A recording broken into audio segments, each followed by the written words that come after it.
ધારી તાલુકાના ચલાલા સ્ટેશન પરા વિસ્તારમાં મહિલા મંડળના બહેનો દ્વારા નવરાત્રી નિમિત્તે રાસ ગરબાનું આયોજન કરવામાં આવ્યું છે. જો કે ગીર પંથકમાં ધોધમાર વરસાદી માહોલ હોવા છતાં આયોજનને ચાલુ રાખવામાં આવ્યું હતું.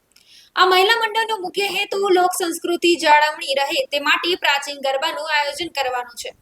આ વિસ્તારના અનેક લોકો રોજગાર અર્થે સુરત સહિત અન્ય વિસ્તારોમાં વસવાટ કરે છે, પરંતુ નવરાત્રીના પર્વ નિમિત્તે પોતાની સંસ્કૃતિ સાથે જોડાયેલા રહે તે હેતુ પરિવાર સાથે મળીને આ રાસ ગરબાનું આયોજન સફળતાપૂર્વક કરવામાં આવ્યું છે. બેન, આજે કાર્યક્રમ હતો, શું હતું? મારું નામ દેવલ દેવમુરારી છે.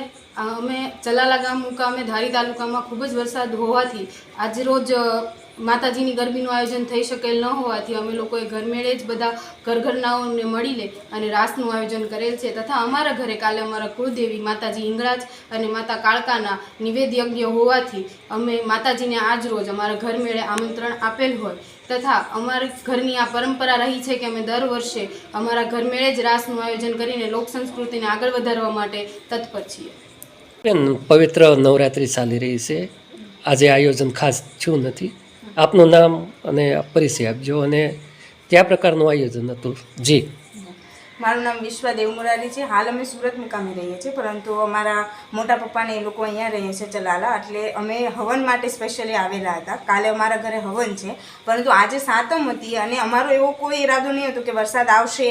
અમારે વરસાદ આવે તો પણ ભલે અને નહીં આવે તો પણ ભલે. આજે અમારે રાસ લેવાના એ ફાઇનલ જ હતું, કેમ કે અમારા ઘરે કાલે હવન હોવાથી અમારે ઘર મેળે માતાજીને આમંત્રણ જે આપવાનું હતું એ અમારે આજે જ આપવાનું હતું. અને આપણી સંસ્કૃતિ પ્રમાણે માતાજીને જ્યારે બોલાવો હોય ત્યારે રાસ ગરબાથી જ એમને આમંત્રણ અપાય છે. એટલે અમે અમારા જ ઘરે રાસ ગરબાનું આયોજન કરેલું. બધાને હું એવી સલાહ આપીશ કે બધા પોતપોતાના ઘર મેળે, કારણ કે ગરબા એક એવી વસ્તુ છે કે માતાજીને નોતરવાની વસ્તુ છે. એમાં કોઈ એવી જરૂરી વસ્તુ નથી કે પબ્લિક હોય, ક્રાઉડ હોય તો એના વચ્ચે જ તમે કરી શકો.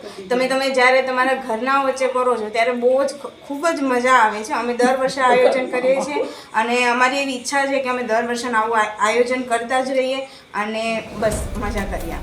ઓકે બેન.